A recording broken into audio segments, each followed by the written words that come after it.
Hello fam, how are you doing? Hope you are doing fine. So God wants me to share this message with you. But before we continue, God wants me to share one more last funny experience that happened to me. So when I was in Nigeria, my mom was driving. I was sitting beside her. My two sisters were sitting in the back seat. We were on our way somewhere and we noticed they blocked the road. They were having a party on the road, street party. So my mom was like, oh, I have to reverse. But she wanted to be sure if it was all blocked all the way. So my mom was in the car and she asked this little boy who was passing by, maybe it was 9 or 10, but it was really young. It looked like he was fetching water because he was holding a bucket. So my mom asked him whether the road was blocked. And he said, "Shefe lọ sí Biden ni." He was smiling. I was laughing. My mom asked him if the road was blocked totally.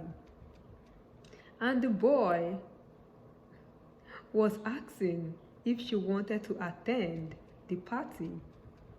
Shefe lọ sí Biden ni. Like, he gave the wrong answer. My mom was so angry. It was so funny.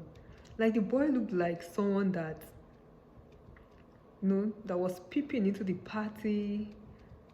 Like, he wanted to be in the party but he was not invited. So his mind was not in the question that my mom was asking him.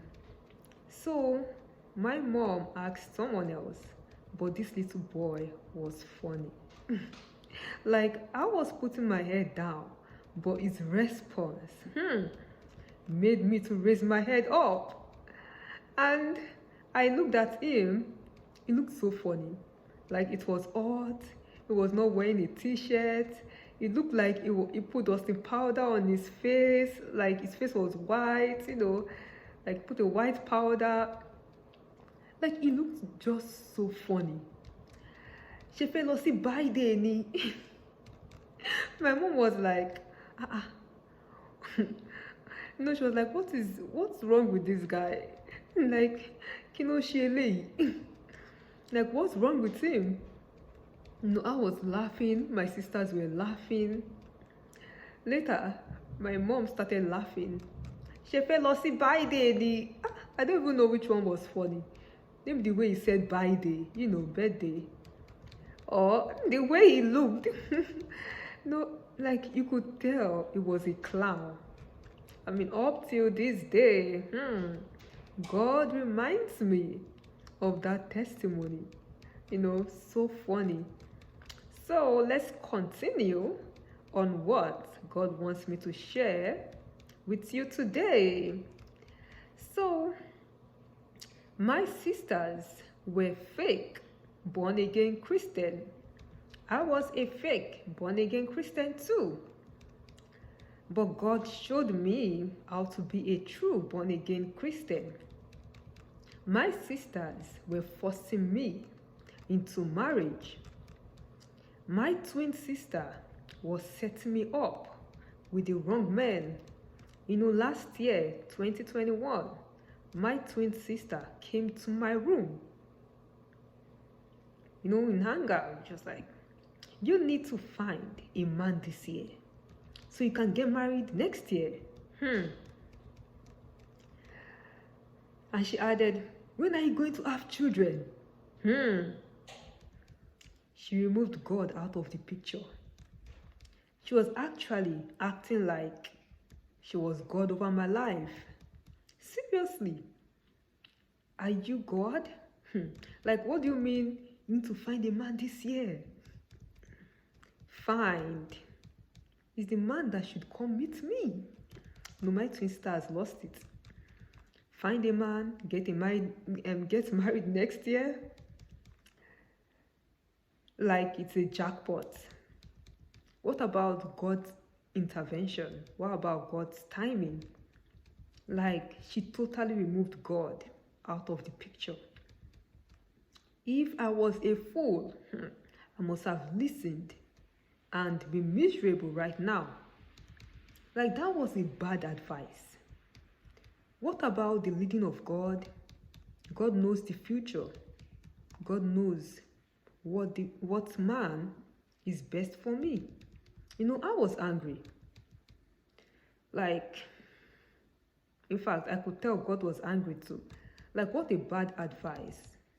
You know, as a Christian, like, that is not what a true born-again sister should be saying. Then my twin sister added, I need to get married now so I can give birth on time. What? First of all, God is not saying I should get married now. God has a divine time.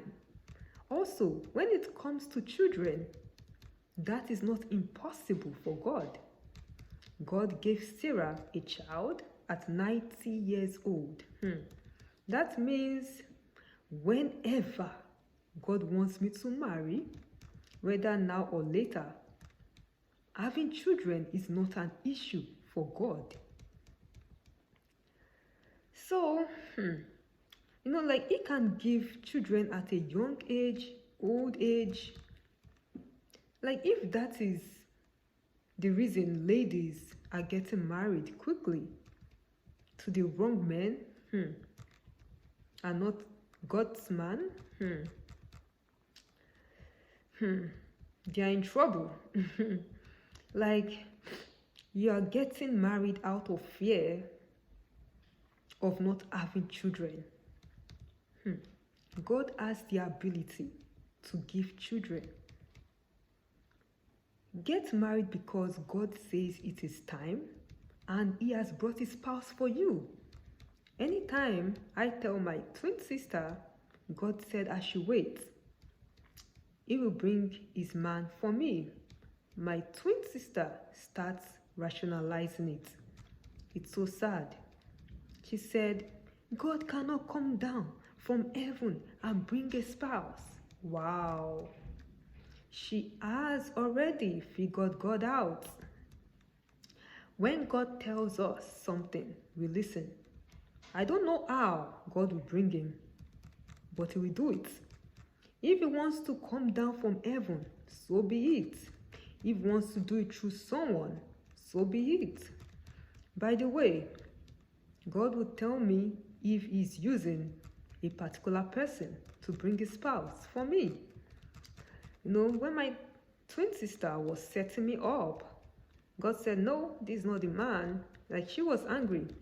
She said, what if God is using me to bring that spouse? Well, God will tell me Himself. God will say, Taye, I'm using your twin sister to bring your husband for you. So I hear from God. So God will tell me. But God is not telling me that. So I turned down the setup of my twin sister. So if someone, if God is using someone to bring your spouse, He will tell you and He will confirm it. That is why it's important to know the voice of God. With the voice of God, you can tell whether your parents and sisters are leading you astray. Let's continue in the next video.